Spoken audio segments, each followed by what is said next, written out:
The Lord wants to live a life of rest all the time. प्रभु चाहता है कि हम निरंतर एक विश्राम का जीवन जिए। That may not happen overnight, ये ऐसी कोई बात नहीं है जो रातों रात होगी, but at least progressively that should be our experience. पर कम से कम बढ़ते क्रम पर ये हमारा अनुभव होना चाहिए। We read in the book of Hebrews that there remains a rest for the people of God.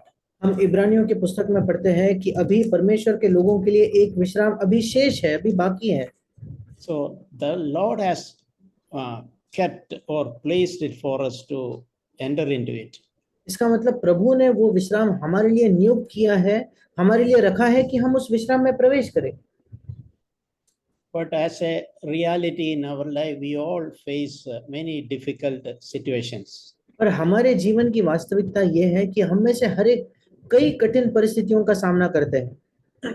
Everything are not definitely happening as we desire, सब चीजें निश्चित तौर पर हम जैसे चाहते हैं वैसे बिल्कुल नहीं होते, and it will not happen even in future. और भविष्य में भी वो हमारे इच्छा के अनुसार नहीं होंगे। In this earthly life, we will face many difficulties. इस पृथ्वी के जीवन में हम कई कठिनाइयों का सामना करेंगे। We will face difficulties. Many of our brothers share recent time. They face a lot of problems in office. हम कई हमारे भाइयों ने इन हाल ही के दिनों में ये बांटा है कि उनके ऑफिस के उनके दफ्तर में वो कई कठिनाइयों का सामना कर रहे हैं, Major problems. और ये बहुत ही बड़े ऐसे समस्या है। And many of us face many difficult situations within our families. और हम में से कई लोग जो है हमारे परिवारों में कई कठिन परिस्थितियों का सामना करते हैं। Sometimes one of our spouse is not a believer. कभी कभी शायद हमारा जीवन साथी ये विश्वासी नहीं होगा। Sometimes our children may be facing some problems. कभी कभी हमारे बच्चे कुछ समस्याओं का सामना कर रहे होंगे। There may be financial struggles. आर्थिक समस्याएं होंगी, संघर्ष होंगे। Some of us may be struggling with the health issues. हम में से कुछ है जिनका स्वास्थ्य को लेकर हमारी कोई बीमारियां या समस्याएं हैं। So when we look at all those, one thing is sure, everything is not in our control. पर जब हम इन सारे बातों को, सारी चीजों को देखते हैं, एक बात बिल्कुल तय है कि सब बातें हमारे नियंत्रण में नहीं है। There are certain things, a little bit in our life we can control, we can improve by our behavior, by our conduct, etc. हमारे जीवन में कोई एक मात्रा में कुछ चीजें हैं जिनको हम नियंत्रित कर सकते हैं या जिनमें हम बेहतर हो सकते हैं, हमारे बर्ताव को, हमारे चाल चलन को बदलकर। But many things happening in our life, we have no control. पर कई कई चीजें जो हमारे जीवन में होती है उनके ऊपर हमें कोई नियंत्रण नहीं है। So those things where we have no control, the Lord wants us to learn to trust in Him.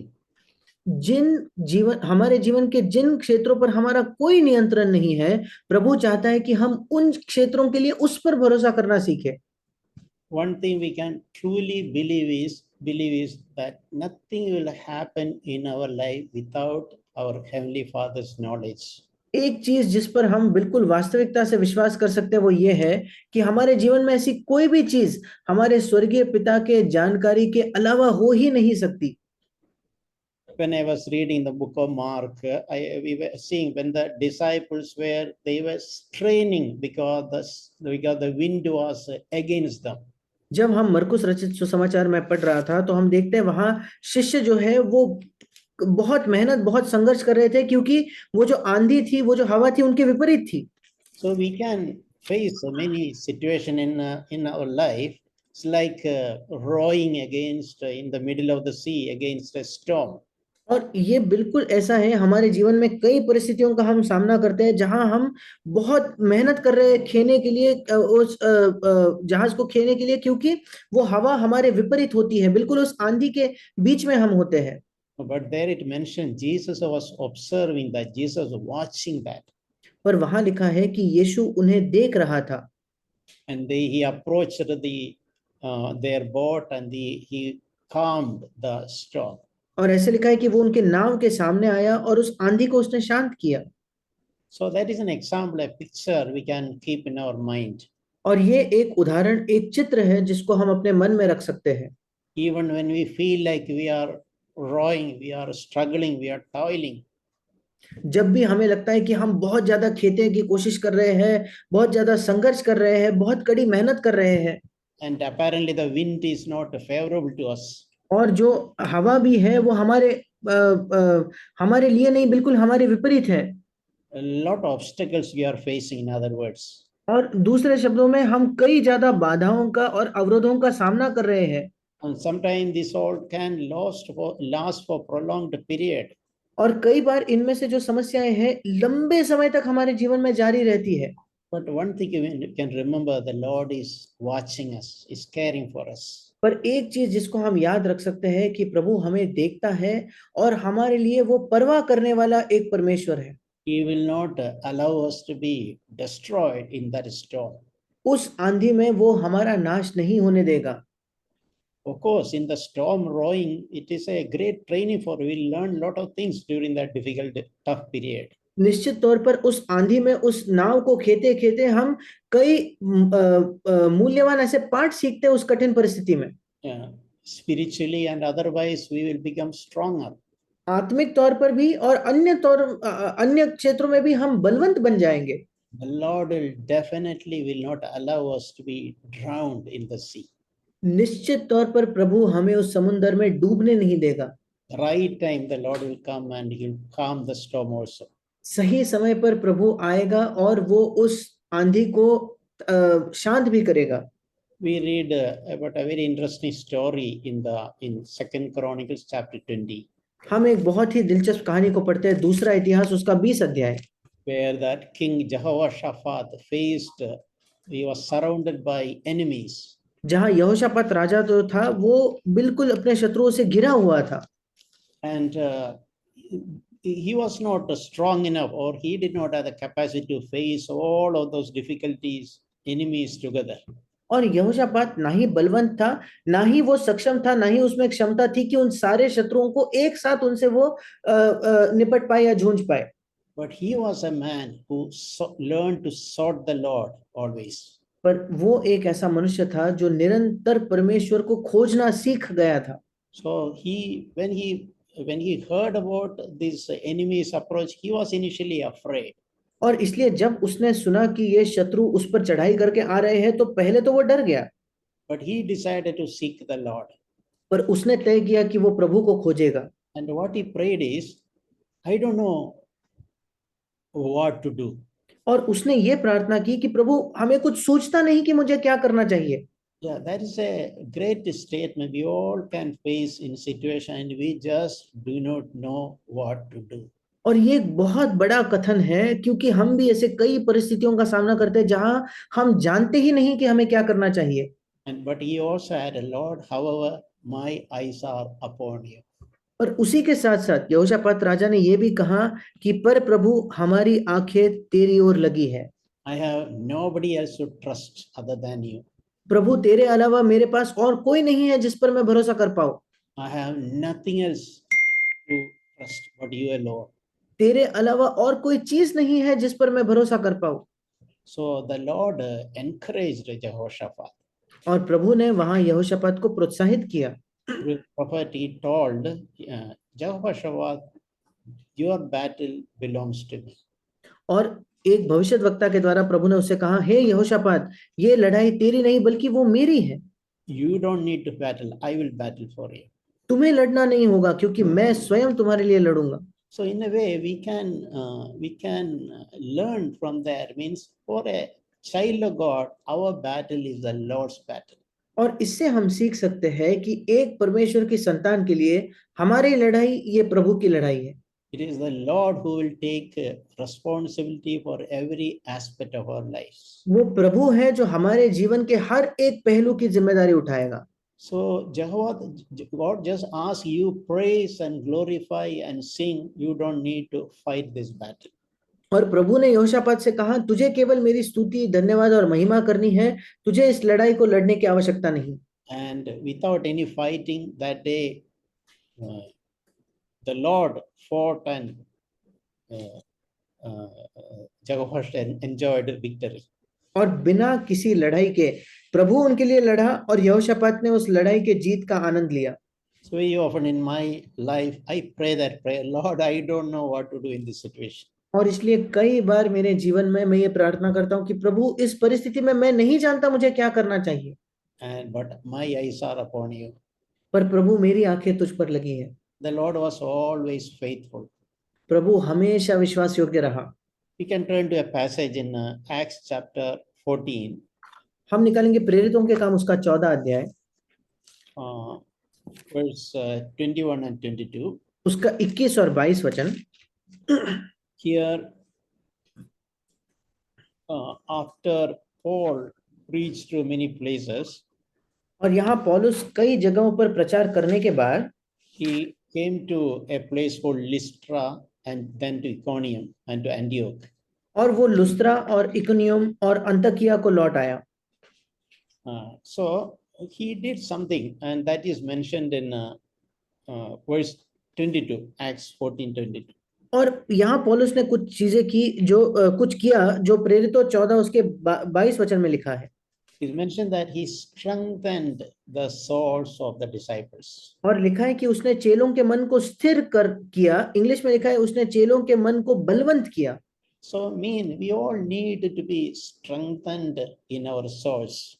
इसका मतलब हम सबको आवश्यकता है कि हम अपने मनों में मजबूत किए जाए, प्रबल किए जाए। And the Lord will use sometime people, brothers and sisters, to help us to strengthen our souls. और कभी-कभी परमेश्वर हमारी सहायता करेगा, भाइयों बहनों परमेश्वर भाइयों बहनों का इस्तेमाल करेगा हमारे मनों को स्थिर या प्रबल या बलवंत करने के लिए। Sometimes we alone sit and wait upon the Lord. The Holy Spirit will strengthen our souls. कभी-कभी हम अकेले बैठकर जब प्रभु को खोज रहे होंगे तो पवित्र आत्मा स्वयं हमारे मनों को प्रबल करेगा, उसको मजबूत करेगा। So after strengthening them, he encouraged them to continue in faith. और उनको बलवंत करने के बाद वो उन्हें प्रोत्साहित करता है कि वे विश्वास में बने रहे। So there is a need for us to continue in faith. और हमारे लिए एक आवश्यकता है कि हम विश्वास में बने रहे, उसमें जारी रहे। We are trusting in a God, in a heavenly Father who is faithful. हम एक ऐसे परमेश्वर में, ऐसे स्वर्गीय पिता में विश्वास करते जो विश्वास योग्य है। One way we can strengthen our faith is remember in our own life when we pass many difficulties in the past, how the Lord helped us. और एक चीज जब जो हमारे विश्वास को बलवंत करता है वो ये है कि हमारे ही जीवन में जब हम पीछे मुड़कर देखते हैं कैसे परमेश्वर ने पहले हमारी सहायता की है। See, we are all maybe teenagers and adults and 50-60 years old. और यहाँ बैठे हम सब शायद कोई किशोर अवस्था में है, कोई थोड़ा और प्रौढ़ है, कोई 50-60 वर्ष की उम्र का है। All these years we have seen countless ways God displayed his faithfulness to us. इन सारे वर्षों में हमने अनगिनत तरीकों से देखा है कैसे परमेश्वर ने अपने विश्वास योग्यता को हमारी और हमारे लिए प्रदर्शित किया है। It is not because we did not face any problems in our lives. और वो इसलिए नहीं था क्योंकि हमने अपने जीवन में किसी समस्या का सामना नहीं किया। We faced so many problems. हमने कई समस्याओं का सामना किया। We all faced so many challenges in our lives. हम सब ने कई चुनौतियों का सामना किया है। But the Lord was always faithful. पर परमेश्वर प्रभु हमेशा विश्वास योग्य था। He did not let us down. उसने कभी हमें निराश नहीं किया। So remember in the past how God has dealt with us graciously, and remembering that with the gratitude to help us to continue in faith in future also. और अतीत को याद करके कैसे प्रभु ने बड़ी अनुग्रह में हमारी सहायता की, कृतज्ञता में और धन्यवाद में उसे याद करना ये हमको भविष्य के लिए भी सहायता करेगा। And he said through many tribulation we must enter the kingdom of God. और पौलुस प्रेरितों 14 उसके 22 में कहता है हमें बड़े क्लेश उठाकर परमेश्वर के राज्य में प्रवेश करना होगा। It's a remarkable statement. और ये बहुत ही एक अद्भुत ऐसा कथन है। Is it really true? The way to the kingdom of God is through tribulations. क्या ये वाकई में सच है क्या कि परमेश्वर के राज्य में प्रवेश करने का मार्ग ये क्लेशों को सहने के द्वारा है? That's what he says. Through many tribulation we must enter the kingdom of God. यहाँ वही बात लिखी है कि बड़े क्लेशों से, इंग्लिश में लिखा है कई क्लेश उठाकर हमें परमेश्वर के राज्य में प्रवेश करना है। Meaning, God will sometime allow tribulations in our life. इसका मतलब परमेश्वर कभी कभी हमारे जीवन में क्लेश को आने की अनुमति देगा, And it is never meant to destroy us. और कभी भी वो अनुमति प्रभु इसलिए नहीं देता कि हमारा नाश हो जाए। It is meant to make us more stronger. उसको इस वजह से भेजा गया है ताकि वो हमें अधिक बलवंत और अधिक मजबूत बनाए, And it will help us to uh, experience, taste the faithfulness of the Lord. और वो हमारी सहायता करेगा कि प्रभु के विश्वास योग्यता को हम अनुभव कर पाए और प्रभु के विश्वास योग्यता को हम चख पाए। And many tribulations will break us. और कई क्लेश जो है वो हमें तोड़ेंगे। We will become humble and meek. हम नम्र बनेंगे, हम कोमल बनेंगे। We will learn to trust God, not in our own self. हम प्रभु पर भरोसा करना सीखेंगे, अपने स्वयं पर भरोसा करना नहीं। So very often through tribulations, our character is refined. और कई बार क्लेशों के द्वारा हमारा जो चरित्र है वो और भी ताया जाता है और भी शुद्ध किया जाता है। And we also will more and more taste and see that the Lord is good. हम भी अधिक और अधिक मात्रा में चख कर देखने पाएंगे कि प्रभु भला है। So it is in that context that it is said that through many tribulations we must enter the kingdom of God. इसी संदर्भ में कहा गया है कि हमें बड़े क्लेश, या इंग्लिश में लिखा है बहुत क्लेश उठाकर परमेश्वर के राज्य में प्रवेश करना होगा। God can use the tribulations as a tool to shape us. और परमेश्वर क्लेश को एक उपकरण के समान इस्तेमाल कर सकता है हमें बनाने के लिए। So that is why we need not be overwhelmed or frightened about the tribulations. और इसलिए हमें बहुत ज्यादा भयभीत होने की या डरने की आवश्यकता नहीं है क्लेशों के विषय में। What we should focus is, okay, these are allowed by God in my life. और हमें इस बात को समझने की जरूरत है कि परमेश्वर ने इस क्लेश को मेरे जीवन में आने की अनुमति दी है। What is God's purpose in allowing this in my life? परमेश्वर का क्या उद्देश्य है इस क्लेश को मेरे जीवन में आने की अनुमति देकर? That should be fulfilled in my life. और जो भी प्रभु का उद्देश्य है वो मेरे जीवन में इस क्लेश के द्वारा पूरा किया जाना चाहिए। So we should learn to derive the benefit when God allows us to pass through certain tribulations. और इसलिए जब भी परमेश्वर हमें कुछ क्लेशों से जाने की अनुमति देता है, उससे उस लाभ को हासिल करने की हमें चाहत रखनी है या सीखना है। We should not waste it away. हमें उस क्लेश को यूं ही व्यर्थ ना गंवाना है। These tribulations can be of different types, different ways. और ये जो क्लेश है ये अलग अलग तरीकों से, अलग अलग मार्गों से हो सकते हैं।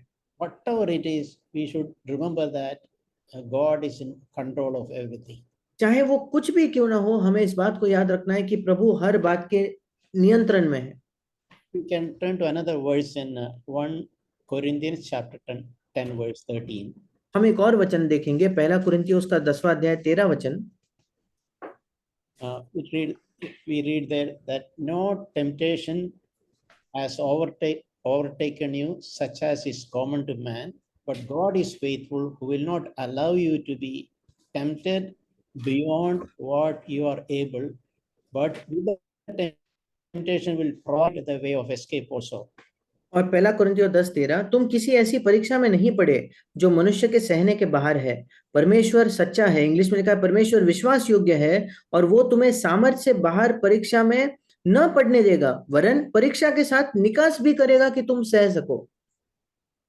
So we can understand a few things there. और इस वचन से हम कुछ चीजों को समझ सकते हैं। One is God is always faithful. पहली चीज तो यह है कि परमेश्वर हमेशा विश्वास योग्य है। How he is faithful? वो कैसे विश्वास योग्य है?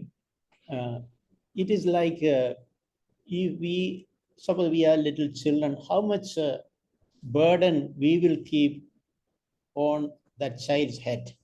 और सोचकर देखिए, अगर हमारे छोटे बच्चे हैं तो कितना बोझ हम उस छोटे बच्चे के सिर पर रखने को तैयार होंगे। We will place only as much as he can carry. हम उतना ही बोझ उसके सिर पर रखेंगे जितना वो सह पाए या ले जा पाए। We will never keep a burden or a child's head by which he is crushed. हम कभी भी हमारे बच्चे के सिर पर इतना बोझ नहीं ला देंगे कि वो वहां चूर हो जाए या उस बोझ के नीचे दब जाए। Yeah, that is what he's saying. God is faithful, who will not allow you to be tested beyond what you are able. और वही बात लिखी है कि परमेश्वर विश्वास योग्य है कि वो तुम्हें कभी ऐसे परीक्षा में ना पड़ने देगा जो तुम्हारे सहने से या तुम्हारे सामर्थ्य से बाहर हो। So in any kind of testing or trial we are now in, we should remember this truth that God will never allow a test in my life which I am not able to handle it. और किसी भी प्रलोभन में, किसी भी परीक्षा में जिसकी अनुमति प्रभु हमारे जीवन में अब दे, हमें हमेशा याद रखना है कि प्रभु ऐसे कोई परीक्षा की अनुमति नहीं देगा जिसको मैं सह ना पाऊं, जिसको मैं झेल ना पाऊं। In other words, if you think that we are facing some fiercest trials and testing in our life, that in a way we can say God is seeing us as really strong enough to handle that. और दूसरे शब्दों में अगर हम आज इस प्रकार के परिस्थिति का अनुभव कर रहे हैं जिसको हम सोचते हैं कि ये बहुत ही तीव्र, बहुत ही बड़ी ऐसी परीक्षा या क्लेश है, ये दूसरे शब्दों में बताता है कि परमेश्वर समझता है कि हम इतने बलवंत हो चुके कि हम उसको सह पाए या उससे निपट पाए।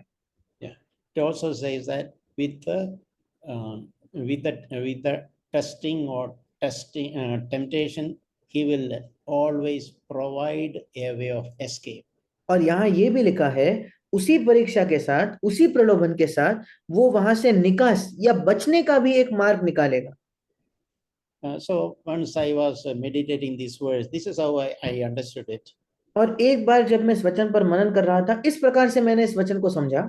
When I am facing a trial testing period in my life, जब मैं किसी परीक्षा का, जब मैं किसी प्रलोभन का या क्लेश का सामना अपने जीवन में कर रहा हूं, I need not too much focus my attention on the trial or difficulty itself. मुझे बहुत ज्यादा अपना ध्यान उस कठिनाई पर, उस परीक्षा पर नहीं लगाने की आवश्यकता। I should be looking at in which way or how God is opening a way of escape.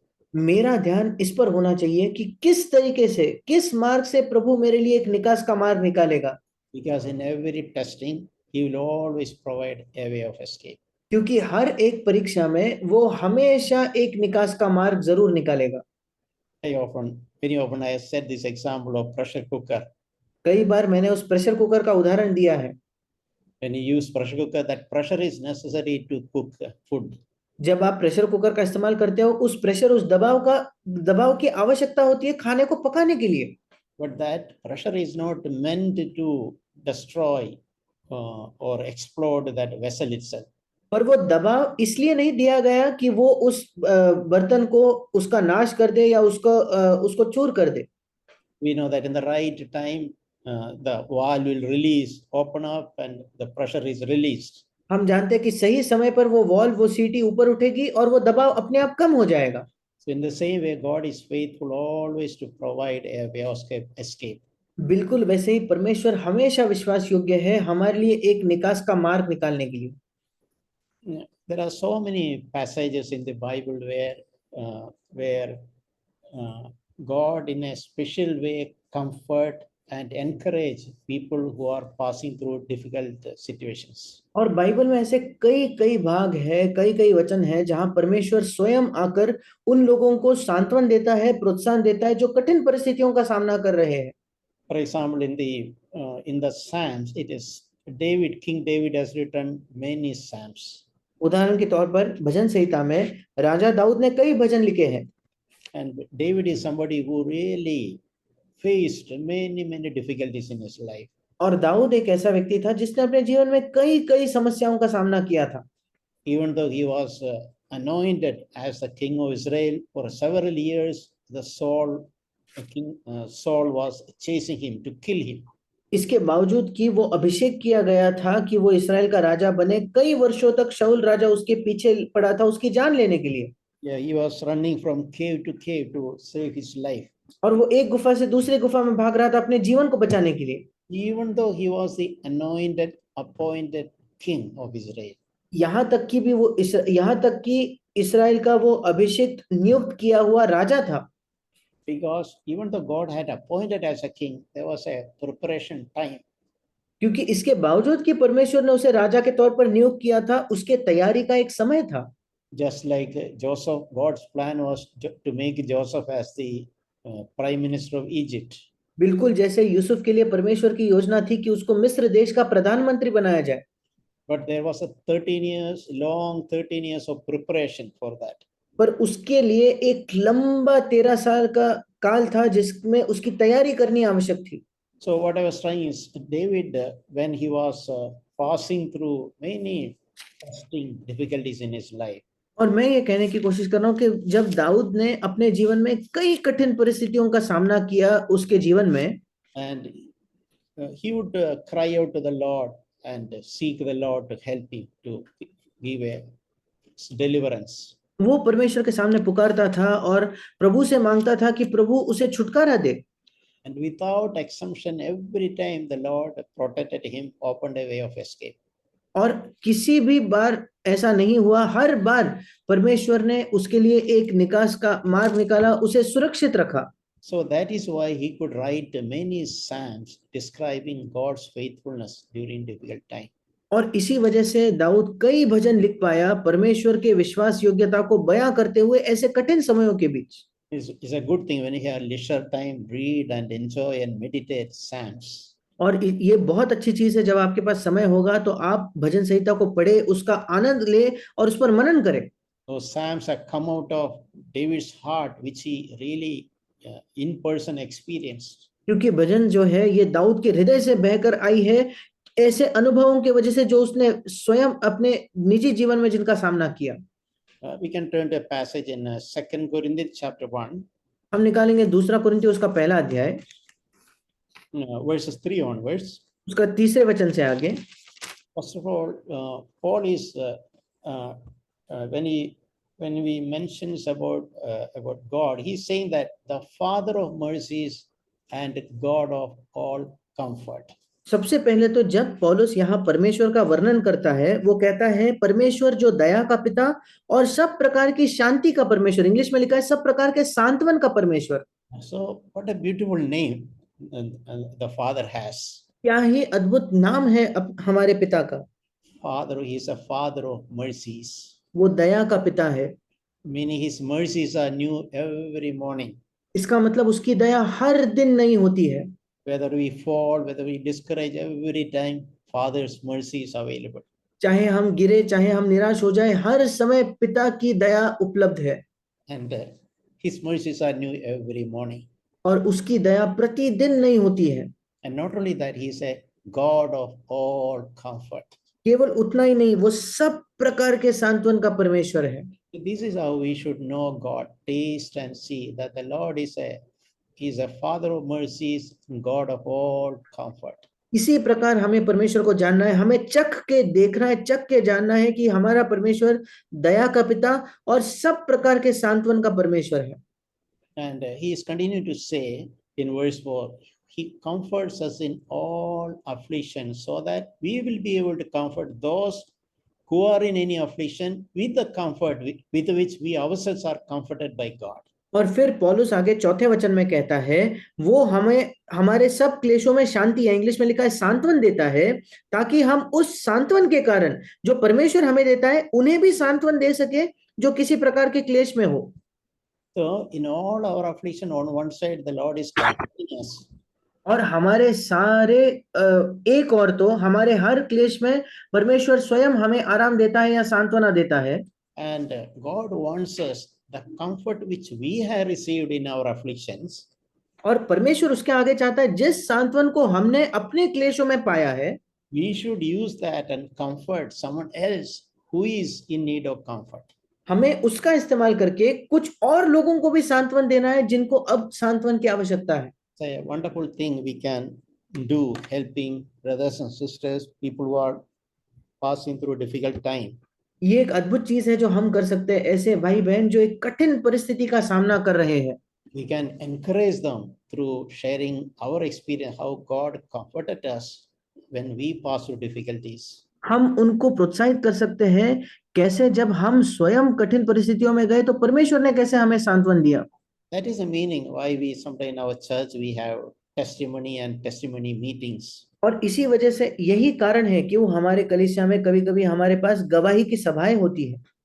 So that is an opportunity to comfort others who are in need of comfort through the comfort we received in our own affliction. और वो एक अवसर होता है कि हम दूसरों को सांत्वना दे, वो सांत्वना जो हमने स्वयं परमेश्वर से हमारे क्लेश के समय में प्राप्त किया है। And Paul is also saying this comfort of God is not less meager, like a measured. और उसी के साथ साथ पौलुस ये भी कहता है, परमेश्वर का ये जो सांत्वन है वो थोड़ा बहुत बड़ा गिन चुन के प्रभु नहीं दे रहा। He is saying that just as the sufferings of Christ are in ours and in abundance, so also the comfort is abundant through Christ. और ऐसा 5वें वचन में लिखा है, क्योंकि जैसे मसीह के दुखों में हम अधिक सहभागी होते हैं, इंग्लिश में लिखा है विपुलता से सहभागी होते हैं, वैसे ही हमें सांत्वन भी मसीह के द्वारा अधिक सहभागी होते हैं या भरपूरी से उसके सहभागी होते हैं। Yeah, so what we can learn is if you think that our sufferings are too much, our comfort from the Lord is also too much. इसका मतलब अगर हमें लगता है कि हमारे क्लेश, हमारे दुख बहुत ज्यादा है, तो परमेश्वर से आने वाला सांत्वन भी बहुतायत में हमें प्राप्त होगा उसी की मात्रा में। In the same passage in verse 8 we read, उसी अध्याय में 8वें वचन में हम पढ़ते हैं, is explaining the situation that he was passing through. वो उस परिस्थिति को बयां करता है जिस परिस्थिति का वो सामना कर रहा था। And he is saying that I do not want you to be unaware, brethren, about our afflictions which came to us in Asia, that we were burdened excessively. और यहाँ लिखा है कि हे भाइयों, हम नहीं चाहते कि तुम हमारे उस क्लेश से अनजान रहो जो आसिया में हम पर पड़ा, क्योंकि हम ऐसे भारी बोझ से दब गए थे। It is not a light affliction. He is saying he was burdened excessively. He is saying that even apparently it is beyond our strength. और वो ऐसा नहीं कह रहा कि कोई साधारण सा बोझ, साधारण सा क्लेश था, नहीं, वो कहता है हम ऐसे भारी बोझ से दब गए थे मानो हम जो हमारे सामर्थ्य से बाहर है। And we even despaired about our life. ऐसा लिखा है यहाँ तक कि हम जीवन से भी हाथ धो बैठे थे। So Paul was not having an easy life, even though he was one of the best, one of the greatest apostles. और पौलुस का कोई आसान सा जीवन नहीं चल रहा था, ऐशो आराम का जीवन नहीं था, इसके बावजूद कि वो सबसे महान प्रेरितों में से एक था। And he is reaffirming his faith in verse 10. He delivered us from so great a peril of death, and he will deliver us. और वो फिर एक बार अपने विश्वास की घोषणा करते हुए कहता है, उसी ने हमें मृत्यु के ऐसे बड़े संकट से बचाया और आगे भी बचाएगा। He is saying he is saying that he delivered us, and he is also saying he will also deliver in future. वो ये कहता है कि उसने हमें संकट से बचाया है और वो कह रहा है भविष्य में भी वो हमें ऐसे संकट से बचाएगा। And he is saying I have kept my hope on him. और वो कहता है मैंने उस पर हमारी आशा रखी है। In 2 Corinthians is a chapter where many places Paul is describing the difficulties he faced in his life. दूसरा कुरिन्थियों एक ऐसी पुस्तक है जहां कई जगहों पे पौलुस वर्णन करता है उन कठिनाइयों का जिसको उसने अपने जीवन में सहा। And he is also describing how he received encouragement even while he passed through the difficult phases in his life. उसी के साथ साथ वो ये भी वर्णन करता है कैसे उसे उन्हीं कठिन परिस्थितियों में से जाते हुए प्रोत्साहन या सांत्वन मिला। Yeah, one of such a passage is 2 Corinthians chapter 4. ऐसा ही एक भाग है दूसरा कुरिन्थ उसका 4था अध्याय। Verse 8, he is saying we are afflicted on every way but not crushed. 8वां वचन वो कहता है हम चारों ओर से क्लेश तो भोगते हैं पर संकट में नहीं पड़ते। इंग्लिश में लिखा है पर कुचले नहीं जाते।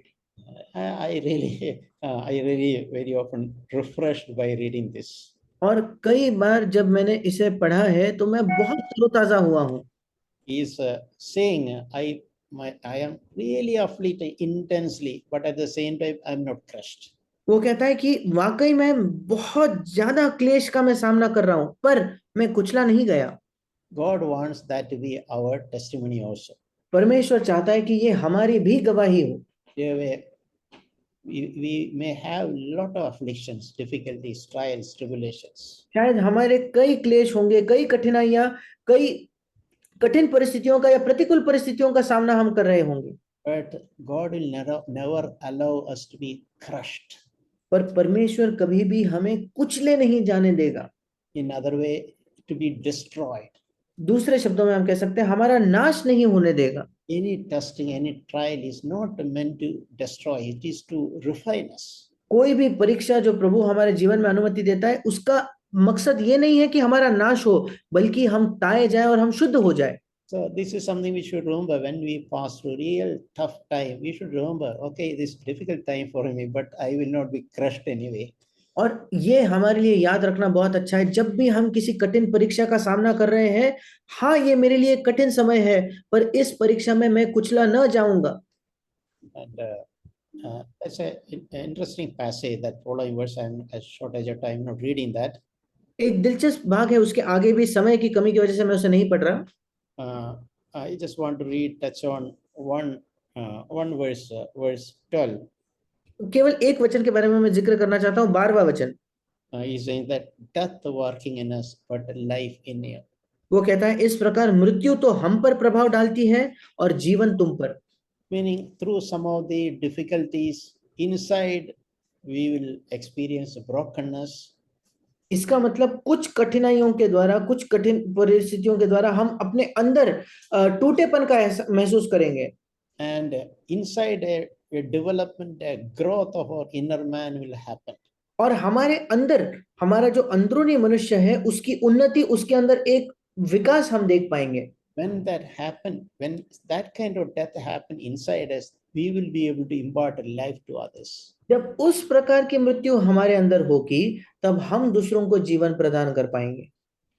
So that is how God intends us. Our struggles, our some kind of death inside will lead to, will enable us to give a life, offer life to others. इस प्रकार से प्रभु हमें प्रोत्साहित करता है। एक प्रकार की मृत्यु जो हमारे अंदर हम सहते हैं, वो हमें सक्षम बनाएगा कि हम दूसरों को कुछ मात्रा में जीवन प्रदान कर पाए।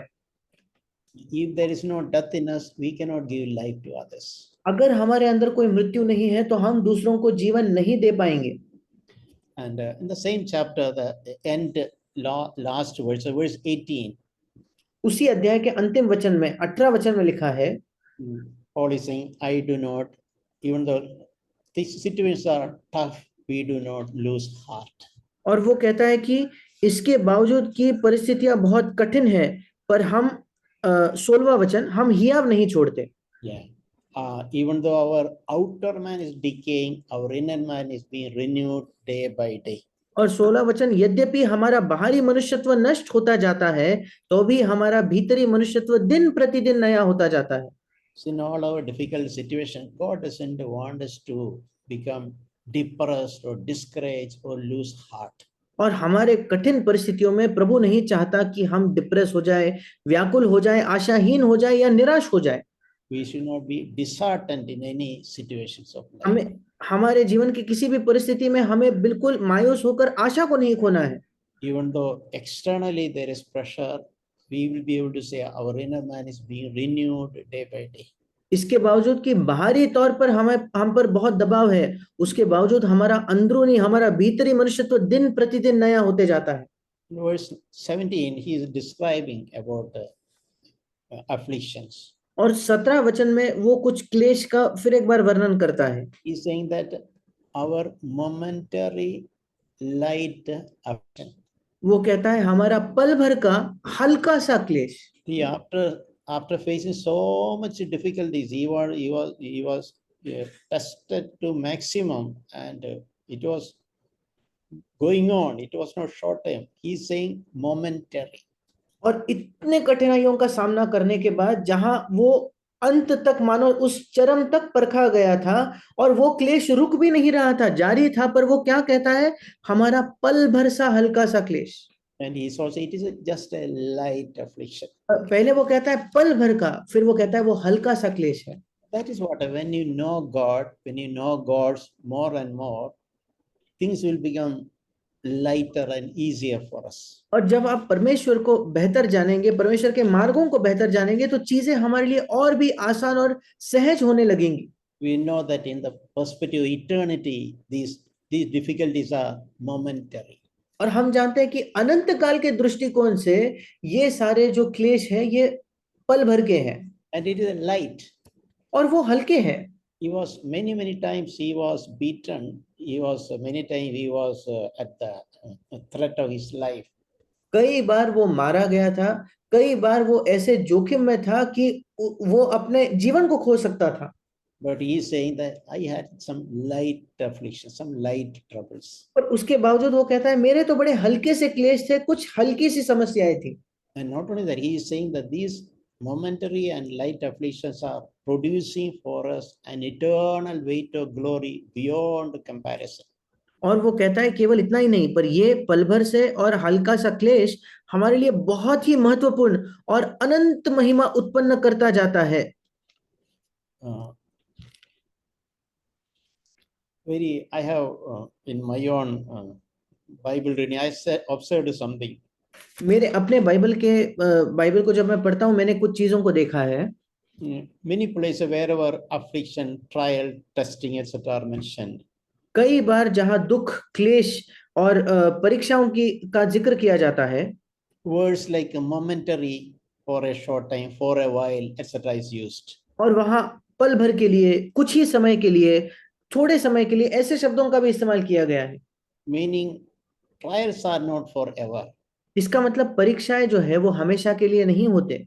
Of course, one trial will come, after some day another trial will come, but no trial, same thing will continue forever. निश्चित तौर पर एक परीक्षा आएगी, उसके बाद दूसरी परीक्षा आएगी, पर कोई एक परीक्षा हमेशा के लिए जारी न रहेगी। Very often God allows trials for a period. कई बार परमेश्वर किसी परीक्षा की अनुमति हमारे जीवन में देता है कुछ काल के लिए। When purposes intended by God is accomplished, God will release us. जब वो उद्देश्य जो परमेश्वर चाहता था उस परीक्षा से वो पूरे हो जाते हैं, परमेश्वर हमें उसमें से छुड़ाएगा। So it's good to have that insight. Trials are momentary, it's for a while, it's for a short time. और इसलिए इस प्रकार का दृष्टिकोण रखना अच्छा है कि सारे क्लेश, सारे परीक्षाएं पल भर के हैं, हल्के हैं, कुछ समय के लिए। It is not endless, it is not forever. ये अनंत न रुकने वाले, हमेशा के लिए नहीं है। It is only for a short time. ये कुछ ही समय के लिए है। And he's also saying we are looking at things which are seen, but the things which are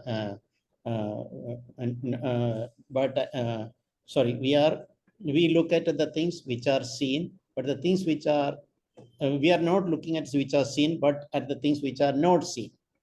उसके साथ साथ 18 वचन में पौलुस कहता है हम तो देखी हुई वस्तुओं को नहीं, परंतु अनदेखी वस्तुओं को देखते रहते हैं। And he's saying the things which are seen, they are temporary. और वो कहता है देखी हुई वस्तुएं थोड़े ही दिन की है। The things which I have not seen, they are eternal. परंतु अनदेखी वस्तुएं जिन्हें मैं नहीं देख पाता वे सदा बनी रहती है, अनंत काल की है।